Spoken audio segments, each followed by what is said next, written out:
사랑하는 성도 여러분, 안녕하십니까? 지난 한 주간도 하나님의 크신 은혜가 저와 여러분의 삶 가운데에 풍성히 열매 맺었으리라 믿습니다. 오늘 이 아침에 우리가 함께 나눌 말씀은 마태복음 5장 7절의 말씀입니다.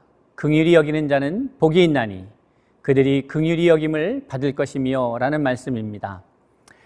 지난 시간 속에서 우리는 산상수훈의 말씀 중 예수님이 우리에게 가르쳐서 일러주신 말씀, 팔복의 말씀을 중심으로 해서 하나님의 말씀을 나누고 있습니다. 오늘은 그 5번째 시간, 팔복의 말씀 중 긍휼히 여기는 자의 복에 대한 말씀으로 함께 나누겠습니다. 저는 이 팔복의 말씀이 8가지 다른 복의 의미가 아닌 8단계의 복의 의미라고 말씀을 드렸습니다. 어떠한 사람이 되기 위한 하나님의 말씀, 그 8단계의 말씀이 이 팔복의 말씀이다, 이렇게 말씀을 드렸습니다. 그럼 어떤 사람인가? 그 말씀을 나누면서 우리가 되어져 가야 할 그 사람의 모습은 바로 완전한 하나님의 사람, 온전한 하나님의 사람, 또한 의로운 하나님의 사람, 천국 백성, 이러한 이야기들로 함께 나누고 있습니다. 의로운 하나님의 사람, 이것이 온전한 하나님의 사람이라는 것을 우리가 이 말씀을 통해서 확인해 가고 있는 것이죠. 첫째 날 저는 심령이 가난한 자는 복이 있다라고 하는 말씀을 가지고 함께 나누면서 심령이 가난하다라고 하는 그 말씀의 의미가 우리의 것을 비워야 한다, 자아로 가득 차여 있고 죄인의 모습으로 가득 차여 있는 죄인의 생각으로 가득 찬 우리를 비워야 한다라고 말씀드렸습니다. 심령이 가난하다는 의미, 우리의 심령이 비워져야 한다라고 하는 의미로 말씀을 드렸던 것 같습니다. 그러기 위해서 우리는 회개의 열매를 맺어야 하겠죠. 회개를 통하여 우리의 자신이 죄인인 것을 깨닫고 인정하고 우리의 모습을 가지고는 구원을 이룰 수 없다라고 하는 사실을 고백하며, 그러기 위해서 그러면은 우리가 어떻게 하여야 하나님의 은혜 가운데에서 이 구원을 이루어갈 것인가를 묻고 그 하나님의 말씀 속에서 그 답을 찾아가는 그러한 시간들을 보내야 한다, 이렇게 말씀을 드렸던 것 같습니다. 심령이 가난한 것, 그가 그 자신을 비워가며 죄인의 것을 비워갈 때에 천국을 소유하게 됨을 말씀을 드렸죠. 두 번째 시간에 애통하는 자의 복에 대한 이야기를 나누었습니다. 애통하는 자는 복이 있다, 그가 위로를 받을 것이다 라고 하는 말씀이죠. 애통한다는 것을 저는 크게 2가지로 말씀을 드렸습니다.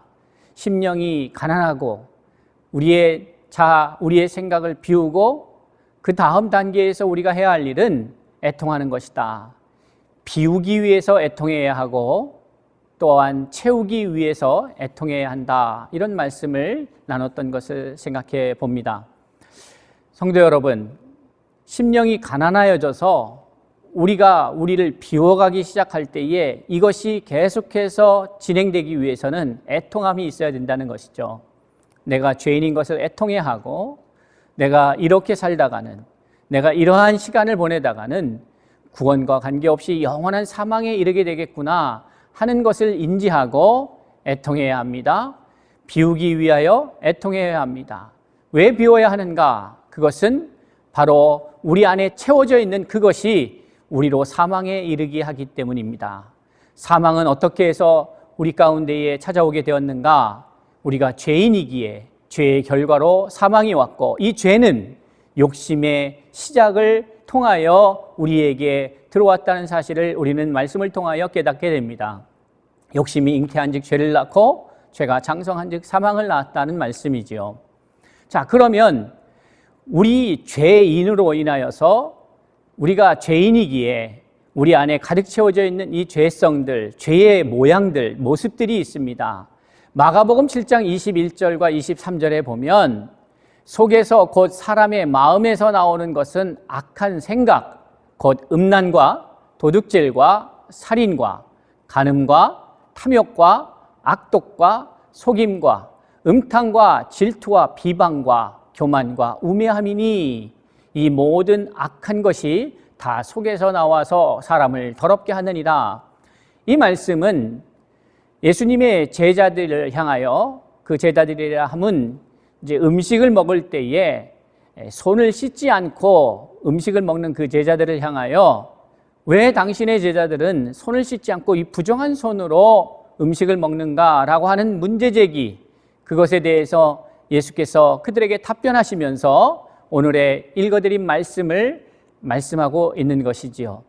사람은 그 안에 채워져 있는 그것이 어떠한 것이냐에 따라서 그 사람이 어떠한 사람인가를 규정할 수 있게 됩니다. 그런데 방금 읽어드린 마가복음 7장 21절 이하의 말씀을 보니까 그 사람 마음에 있는 것이 악한 생각이다 하면서 쭉 어떠한 것이 악한 생각인지에 대한 이야기를 나누는 것이죠. 결국 이 악한 생각, 예수님께서 말씀하신 이 악한 생각, 우리 속에 있는, 구원받기 이전에 죄인의 모습 속에 있는 이 생각들, 이것이 문제인 것이죠. 로마서에서 바울은 이 부분에 대해서 8장 5절 6절로 이런 말씀을 우리에게 들려주고 있습니다. 육신을 따르는 자는 육신의 일을, 영을 따르는 자는 영의 일을 생각하나니 육신의 생각은 사망이요 영의 생각은 생명과 평안이니라 말씀하고 있습니다. 예수님께서 말씀하셨던 그 우리의 마음 가운데에 있는 죄인의 생각이 뭐냐? 그것은 결국 육신의 생각이다. 육신의 일이다. 그리고 그 결과는 사망을 불러일으킨다라고 하는 것이죠. 바울은 다른 서신서 갈라디아서에서 5장 19절로 21절에 이 말씀을 좀 더 우리에게 분명하게 말씀하고 있습니다. 육체의 일은 분명하니 곧 음행과 더러운 것과 호색과 우상숭배와 추술과 원수 맺는 것과 분쟁과 시기와 분냄과 당 짓는 것과 분열함과 이단과 투기와 술 취함과 방탕함과 또 그와 같은 것들이라. 전에 너희에게 경계한 것 같이 경계하노니 이런 일을 하는 자들은 하나님의 나라를 유업으로 받지 못할 것이다 라고 말씀하고 있습니다. 그렇습니다. 하나님의 나라는 죄인이 가는 것이 아닙니다. 죄인이 주께 와서 의인이 되어서 의인들로 구성되는 나라, 의인으로 가득 찬 나라, 의인들이 함께하는 나라가 바로 천국이요 하나님의 나라인 것이죠. 그들이 어떤 과정을 통해서 의인이 되는가? 심령이 가난해져서 자기가 죄인인 것을 깨닫고 고백하고, 그래서 이것을 비우기 위하여 하나님 앞에 애통하며, 또한 이 비움, 이 더러워진 것들, 우리의 육체의 생각들을 다 비워내고 무엇으로 채울까를 또 함께 애통하는 그 과정을 거쳐야 합니다. 무엇으로 채워야 할까요? 그것은 하나님의 말씀으로 채워져야 합니다. 요한복음 6장 63절에 살리는 것은 영이니 육은 무익하니라. 내가 너희에게 이른 말은 영이요 생명이라고 말씀하고 있습니다. 우리를 살리는 것, 그것은 영인데 이것이 하나님의 말씀인 것을 성경이 말하고 있는 것이죠. 예수께서는 그렇게 우리에게 들려주고 계시는 것입니다. 우리가 살아나기 위해서는 우리 안에 영으로 가득 채워져야 되는데 악한 영이 아니라 성령으로 가득 채워져야 된다는 것이죠. 성령으로 가득 채워진다는 것이 막연히 어떤 느낌, 뭔가 다른 색다른 신비적인 그 느낌을 말하는 것이 아니고 하나님의 말씀으로 가득 채워지는 것을 말합니다. 하나님의 말씀이 가득 채워져야 우리가 살아날 수 있게 되는 것이죠. 더러운 생각, 악한 생각, 음란한 생각, 투기와 질투와 이런 것들은 사라지고 우리 안에 하나님의 말씀으로 가득 채워져야 합니다. 그래서 시냇가에 시냇가에 흐르는 그 물을 간절히 찾는 목마른 사슴의 심정으로 하나님의 말씀을 갈급해야 한다는 것이죠. 여호와를 앙망하는 자가 새 힘을 얻게 되어 있습니다. 시편 62편의 말씀처럼 여호와를 앙망해야 되는 것이죠. 여호와를 앙망하는 자가 새 힘을 얻게 되고, 그 새 힘은 어떤 방식으로 주어지느냐? 하나님의 말씀으로 채워질 때에 가능하다는 것입니다. 마태복음 4장 3절에서 사람이 떡으로만 사는 것이 아니다, 하나님의 말씀으로 산다라고 예수께서 우리에게 말씀하고 계십니다. 그렇습니다. 하나님의 말씀, 영의 양식인 하나님의 말씀을 먹어야 우리의 힘이 생기는 것이죠. 우리에게 힘이 생겨야 하나님의 역사를 이룰 수가 있는 것입니다. 저는 조금 전에 살리는 것은 영이라고, 근데 그 영이 아버지께서, 예수께서 우리에게 들려주신 말씀이라고, 그 말씀이 영이라고 말씀드렸습니다. 살리는 것은 영입니다. 육은 무익합니다. 예수께서 우리에게 들려주신 그 말씀이 생명의 말씀입니다. 그 양식을 먹어야 되는 것이죠. 여기서 말하는, 예수님께서 마태복음 4장 3절에서 말하는 그 말씀이 바로 우리를 살리는 영이 되는 것이죠. 그것은 이렇습니다. 우리 안에 두 가지 몸이 있기 때문이죠. 하나의 몸은 바로 육체의 몸이고, 이것은 떡을 필요로 하는, 빵을 필요로 하는 몸입니다. 두 번째 몸은 신령한 몸입니다. 고린도전서 15장 44절의 말씀에 육의 몸으로 심고 신령한 몸으로 다시 살아나나니 육의 몸이 있은즉 또 영의 몸도 있느니라. 바울은 우리에게 신령한 말씀을 들려주고 있습니다. 그렇습니다. 육의 몸이 있고 그것은 떡과 빵을 필요로 합니다. 그런데 그것만이 아니라 신령한 몸도 있습니다. 그것은 영의 말씀, 하나님의 말씀이 필요한 것이죠. 그래서 이 하나님의 말씀을 얼만큼 채우느냐가 내가 하나님의 사람으로 세워져 가느냐와 밀접한 관계가 있습니다. 그렇기 때문에 이것을 위해서 우리는 끊임없이 애통해야 합니다. 이 애통의 시간이 지나면 그 다음에 우리에게 주어지는 시간이 있는데, 그것은 온유한 자의 복입니다. 온유한 자는 복이 있나니 그들이 땅을 기업으로 얻을 것이다, 이렇게 말씀하고 있습니다. 온유한 자가 땅을 기업으로 받는다. 이 말씀은 시편 37편 11절의 말씀을 예수께서 인용하신 것이죠. 그래서 이 온유한 자의 의미를 좀 더 깊이 이해하기 위해서는 지난 시간에 말씀드린 대로 온유한 자의 복에 관한 내용인 시편 37편의 말씀을 깊이 묵상해야 합니다. 그런데 그 말씀을 들여다보다 보면 결국 시편 37편에서 말하고 있는 그 온유한 자는 결국 의로운 사람이라는 것을 발견하게 됩니다. 자, 이 결국에는 의로운 사람이 되기 위해서 이 8단계가 필요한 것입니다. 그리고 천국은 그 의로운 자들이 가는 곳, 그들이 이루는 것, 그들로 구성된 나라, 그것이 의의 나라, 하나님의 나라인 것이죠. 자, 그렇기 때문에 앞에 심령이 가난하고 애통하는 것은 어떻게 의로운 사람으로 되어가는 그 과정을 어떻게 되어가는지에 대한 과정을 이야기하는 것이라면, 이제 본격적으로 온유한 사람, 의로운 하나님의 사람에 대한 이야기가 시작이 됩니다. 그래서 결국 온유한 자가 땅을 차지하게 되는데, 그 땅이라고 하는 것이 결국 하나님의 나라를 이루어가는 데 있어서 매우 중요한 요소 중에 하나이기 때문에 그렇습니다. 자, 온유한 자가 땅을 차지하게 된다는 말씀 이후에 나타나는 것은 이제 의로운 자에 대한 이야기를 나누게 되는 것이죠. 의에 줄이고 목마른 자가 복이 있다. 저들이 배부를 것이다. 라고 말씀하고 있습니다. 여러분, 우리는 좀 생각해 봐야 합니다. 무엇이 우리를 위로할 것인가?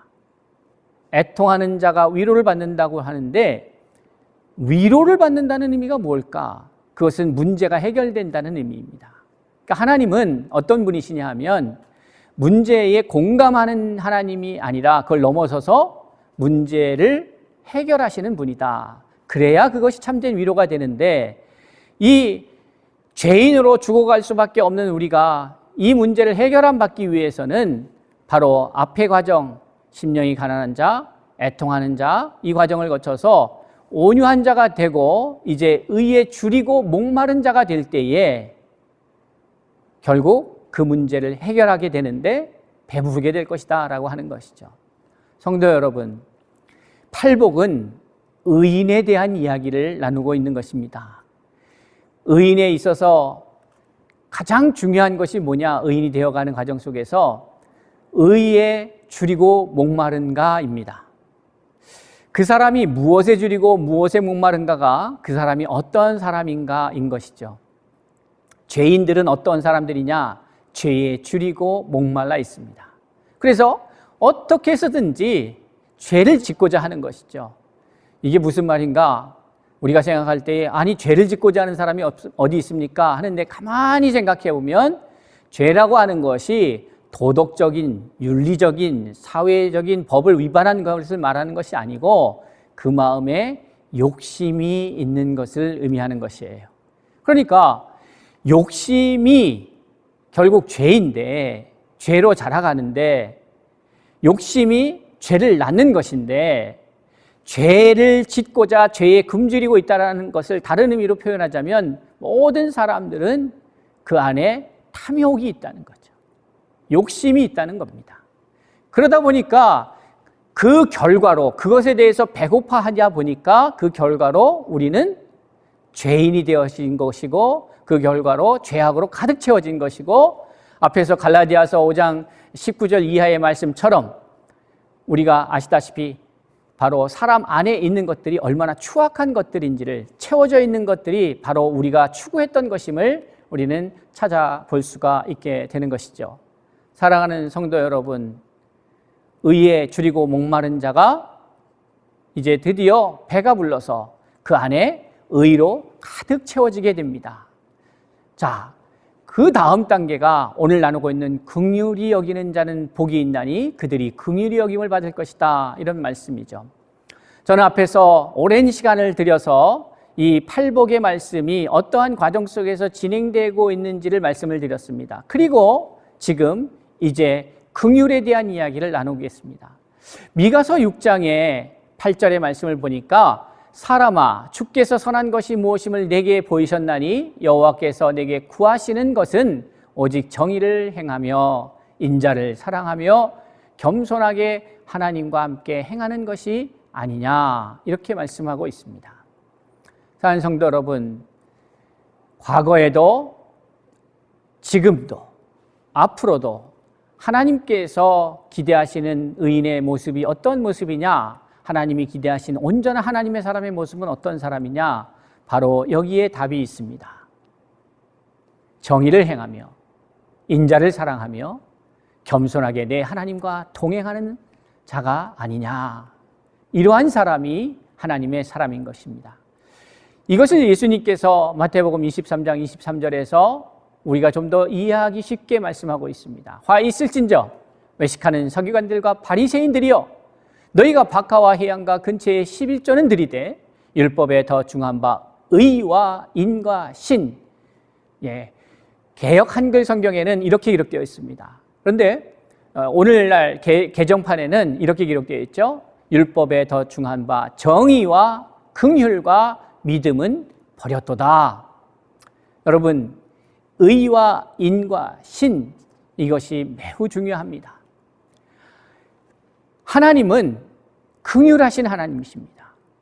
바울은 에베소서 2장 4절에서 하나님을 이렇게 표현하고 있습니다. 긍휼에 풍성하신 하나님이라고 표현하고 있습니다. 그렇습니다. 하나님은 긍휼에 풍성하신 하나님이십니다. 하나님을 이해할 때에 이 긍휼이 풍성하신 하나님이라는 것은 매우 중요한 사실인데, 왜냐하면 긍휼은 하나님의 속성이기 때문에 그렇습니다. 하나님의 속성? 그게 무슨 말일까? 시편 62편 12절에 보면 주여 인자함은 주께 속하오니 라고 표현하고 있습니다. 인자, 긍휼, 이것은 주님께 속한 것이죠. 여러분, 우리는 누가복음 10장에서 예수님께서 비유의 말씀으로 들려주시고 있는 하나의 말씀이 있는데 바로 우리가 잘 아는 선한 사마리아인의 이야기입니다. 누가복음 10장 25절 이하에 기록된 이 말씀을 가만히 들여다보면 그중에 우리가 잘 아는 말씀이기 때문에 그 내용은 생략하고 세 인물이 나타나는데 한 인물은 레위인이고 하나는 제사장이고 하나는 선한 사마리아인입니다. 그런데 이 사람들의 행동을 명확하게 구분하여 설명하는, 어떠한 차이가 있는지를 정확하게 설명하는 단어들이 나오는데, 바로 그 거반 죽게 된, 강도 만나서 거반 죽게 된 자를 보고 나서 그들이 보인 반응입니다. 제사장은 보고 피하여, 레위인도 보고 피하여. 그런데 이 사마리아인은 보고 불쌍히 여겨라고 기록하고 있습니다. 보고 불쌍히 여겼다, 이것이 긍휼히 여겼다 하는 거죠. 긍휼이라는 말을 이해하기 위해서는 원어를 좀 들여다볼 필요가 있습니다. 이 히브리어로 이 라함이라는 말과 헤세드라는 말이 있습니다. 라함이라는 말은 쉽게 말하자면 공감한다는 의미입니다. 그 고통을 당하고 있는 사람들의 심정으로 돌아가서 깊이 같이 슬퍼하는 것, 이것이 라함의 의미입니다. 그런데 이 헤세드라고 하는 말은 자비라는 의미가 있어요. 이 자비의 뜻을 가진 헤세드는 단순히 공감의 차원을 넘어서서 그 슬픔을 해결할 수 있는 적극적인 행동을 취하는 것입니다. 이 선한 사마리아인과 같이 보고 불쌍히 여긴 다음에 그저 지나간 것이 아니고, 단순히 불쌍히 여긴 것으로 멈추는 것이 아니라 그를 데려다가 치유하고, 곧 치유를 위해서 자기의 금전적으로 손해가 될 수 있음에도 불구하고 그것을 희생하는 것, 적극적인 행동이죠.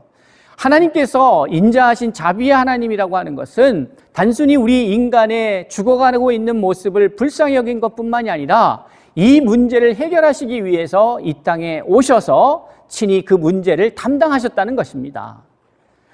긍휼히 여기는 자가 복이 있는데, 이 긍휼히 여긴다고 하는 것은 어떤 행위적 행동 양식을 말하는 것이 아니고 바로 하나님의 속성, 하나님의 사람으로서 긍휼을 아는 자, 긍휼히 여기는 자, 긍휼을 베푸는 자, 그러한 사람이 되어가는 것을 말합니다.